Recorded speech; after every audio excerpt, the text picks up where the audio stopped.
그 브레튼 우즈 체제 이후로 10년간, 그러니까 미국에서 금태환을 중지한 이후 10년간 금의 가격과 그다음에 비트코인이 지난 2009년부터 나와서 지금 한 10년이 좀 못 되는 상황인데요. 그 가격의 비교입니다.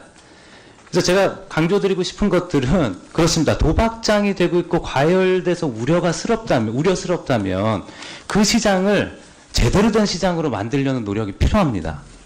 그렇기 때문에 아까도 말씀하셨듯이 정부에서 거래세를 논의하고 있다. 그러면은 국민들로부터 거래세를 거두시려면 국민들이 안심하고 정말 과열되지 않은 시장에서, 건전한 시장에서 그걸 거래할 수 있도록 여건을 만들어 주시고 세금을 거두셔야죠.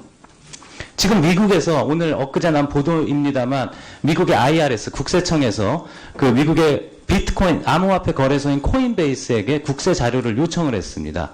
그런 것은 코인베이스가 미국의 은행법상에서 어떤 등록된 업체로 운영되고 있기 때문입니다. 그런데 지금 우리나라 주요 거래소들이 코스닥보다 거래대금이 높은데 통신 판매 중개업, 강남구청에 가서 4만 5천 원 면허세 내면 다 얻을 수 있는 그런 통신 판매업으로 해서 앞으로 어떻게 조세행정이며 이런 것들을 만들어 나가실 계획이신지 좀 우려스럽습니다. 그래서 아까 어떤 의원님께서 말씀하신 대로 정말 아무도 책임지지 않는 상황으로 우리가 가고 있는 게 아닌가. 그러면서 법무부에서 단속의 칼날만 휘두르게 되지 않을까. 상당히 우려스러운 입장을 전달드리면서 제가 오늘 저에게 발언 기회를 주신 의원님들께 감사 인사드리면서 제 발언 마치도록 하겠습니다. 감사합니다. 네, 감사합니다. 방금 소개받은 한국블록체인협회 준비위원회 공동대표를 맡고 있는 김진화입니다. 연일 그 비트코인 치솟는 가격 때문에 그 국내 관심이 뜨거운데요. 현재 우선 먼저 국내 암호화폐 시장 현황 등 배경을 좀 설명드리겠습니다. 국내 암호화폐 투자자 규모는 현재 약 100만 명이 될 것이다라고 추정되고 있는데요.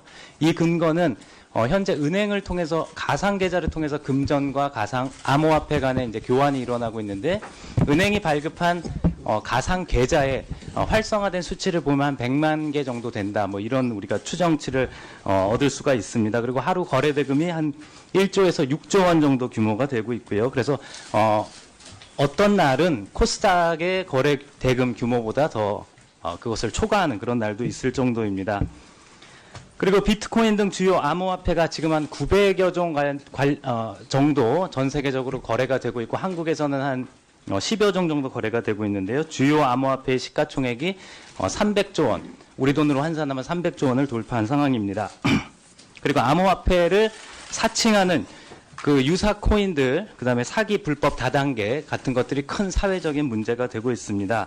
해서 그런 유사 코인들, 그 새로운 기술인 블록체인 기반의 그런 암호화폐를 표방하는 그런 불법적인 행위를 막기 위해서라도 우리가 지금부터 가상 통화라든지 사이버 통화라는 단어 말고 개념적으로 보다 엄밀하게 크립토 커런시라는 개념적인 그 언어를 한국어화해서 암호화폐라고 하는 것들이 바람직할 것 같고요.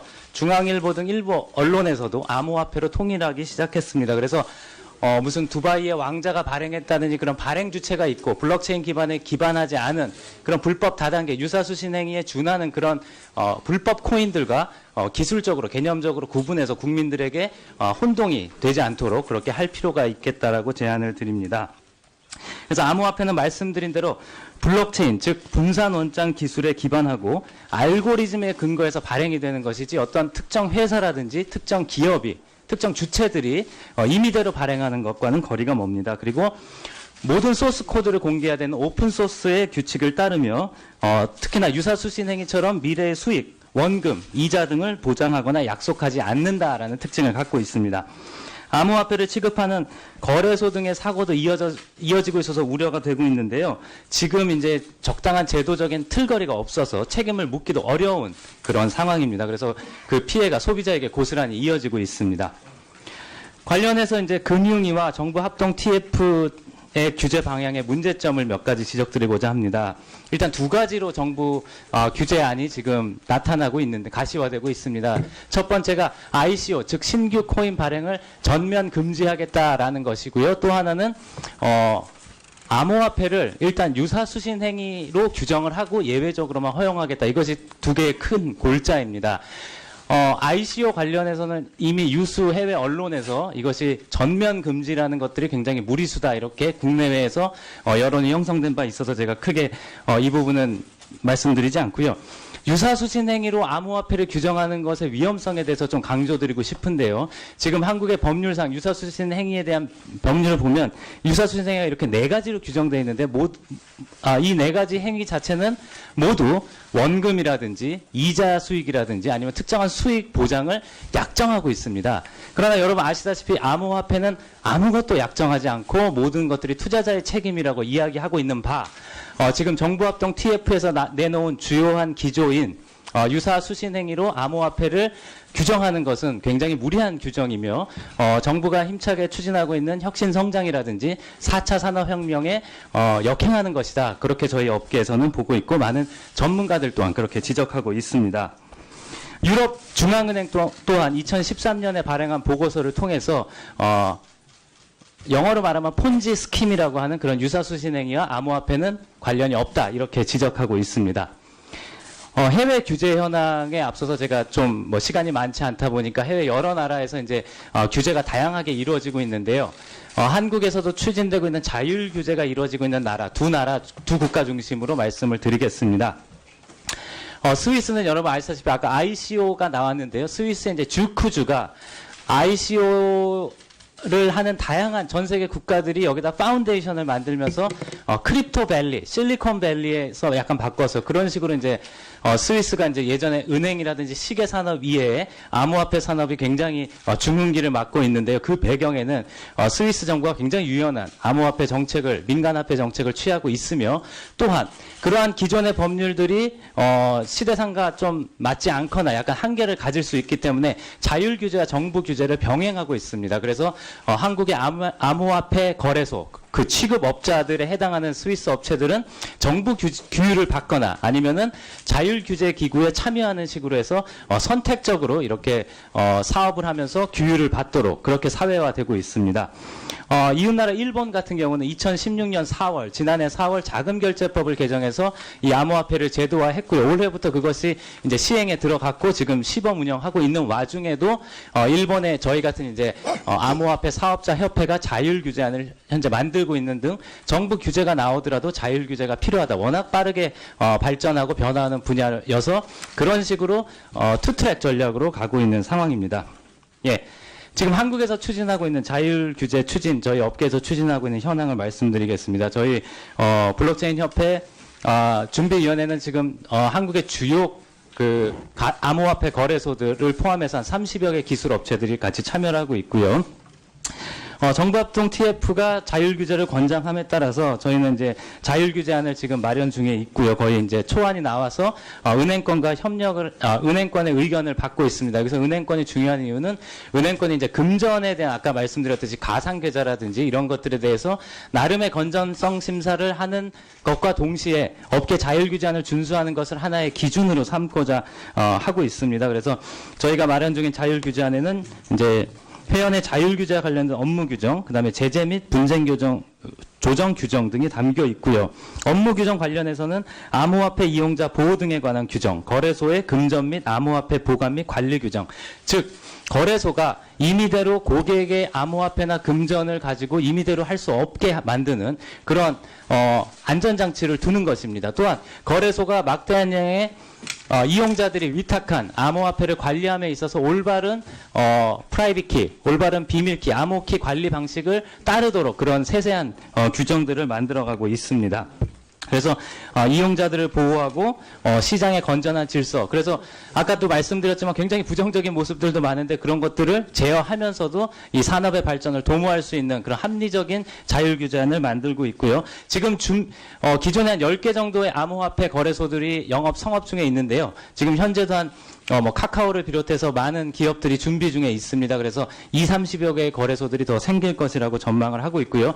끝으로 제언을 드리면 옆에 앉아 계신 우리 정순섭 교수님께서 일찍이 제안하셨던 대로 중장기적으로는 자금결제법 같은 것의 개정이 필요하다 이렇게 보고 있고요. 이것은 비단 암호화폐 문제뿐만이 아니라 우리가 새로운 지급결제 제도를 기술의 변화에 대응하기 위해서도 필요하다라고 보고 있고요.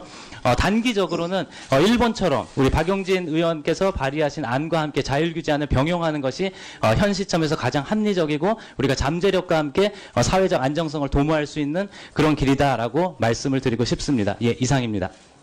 예, 감사합니다. 수고하셨습니다. 다음은 이천표. 블록체인 기술이나 가상화폐 또는 오늘 용어를 암호화폐로 하는 것이 바람직하다는 말씀도 제가 기사에서 봤는데, 아무튼 이런 부분에 대해서는 개념에 대한 정의나 이런 현실에서 일어나는 행위들에 대해서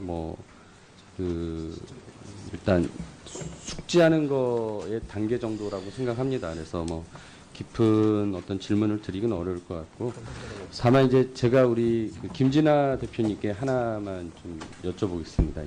그러니까 블록체인 기술하고 이 가상화폐는 아까 전에 우리 금융위에서 말씀하신 것처럼 이게 거의 지금 동일시 되고 있는데 그거하고는 다르다고 생각을 하는데, 그런 개념 정의에 대해서 조금 더 설명해 주시겠습니까?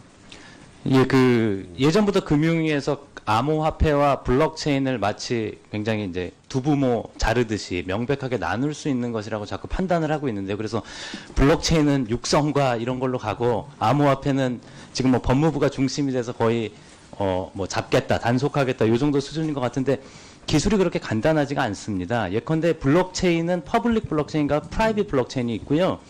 프라이빗 블록체인은 세계적인 금융회사들이 지금 실험적인 단계에 있습니다. 그다음에 프라이빗 블록체인은요. 그다음 퍼블릭 블록체인 상에서도 금융회사들이 인텔이라든지 삼성, 마이크로소프트, 삼성 SDS 같은 세계적인 기업들이 이더리움이라는 퍼블릭 블록체인 상에서 금융혁신이라든지 기술혁신을 실험 중에 있습니다. 근데 퍼블릭 블록체인에 한해서는 암호화폐, 즉 네이티브 커런시가 있을 수밖에 없는 기술적 논리적 인과관계가 있습니다. 즉 퍼블릭 블록체인은 퍼블릭 도메인처럼 주인이 없기 때문에, 관장하는 기관이 없기 때문에 거기에 참여하는 많은 마이너들이라고 부르는 컴퓨팅 파워를 제공하는 참여자들에게 뭔가 인센티브를 제공해야 됩니다.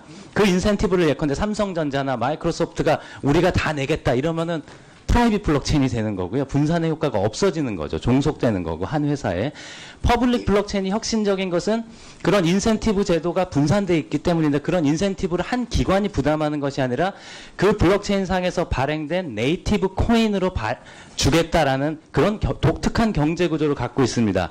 이런 기술적 배경을 감안하지 않고 블록체인은 육성의 대상, 암호화폐는 단속의 대상, 이런 것들은 굉장히 너무 단순하고 이분법적으로 사안을 몰고 가는 게 아닌가 좀 다소 우려스럽습니다. 추가로 그래서 이제 블록체인에 대한 기술 자체는 앞으로 이제 여러 가지 상용화 방식 등에 의해서 하여튼 여러 가지 이제 상용화될 가능성이 높다고. 네, 세계적인 기업들은 투트랙 전략을 취하고 있어서요. 프라이빗 블록체인에서도 실험을 하고 있고, 자신들의 나스닥 같은 기업들이나 골드만삭스나 JP 모건 다 마찬가지고요. 한편으로 또 퍼블릭 블록체인상, 특히 이더리움 같은 퍼블릭 블록체인상에서도 실험을 아까 말씀드린 대로 엔터프라이즈 이더리움 얼라이언스라는 것들을 조직해서 이렇게 병행하고 있습니다. 근데 만약에 한국에서 프라이빗 블록체인만 육성하고 암호화폐가 네이티브 커런시를 꼭 논리적으로 따라붙는 퍼블릭 블록체인은 단속하겠다? 법무부가 중심이 돼서 하겠다? 이러면은 저는 굉장히 불균형적으로 발전할 거라고 보고요. 그러면 세계적인 경쟁력이 뒤처질 거라고 좀 우려가 됩니다.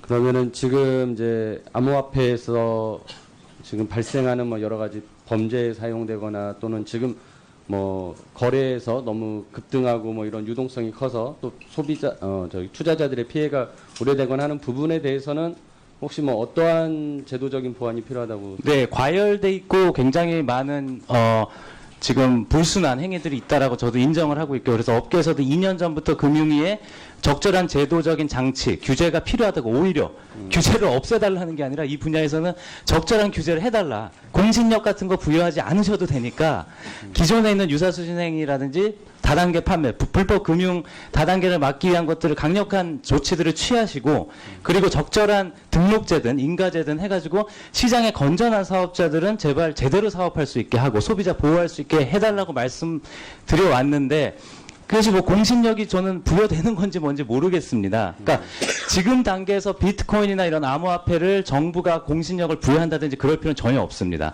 예, 다만 이 어두운 측면에 대해서 보다 강력한 규제가 필요하다. 오히려 그래서 저는 박용진 의원실에서 발의하신 안이 굉장히 합리적이다 이렇게 보고 있습니다. 예, 감사합니다. 여기까지 하겠습니다. 최 의원님 수고하셨습니다. 다음 자유한국당이 존경하는 정태욱 의원님 질의해 주시기 바랍니다.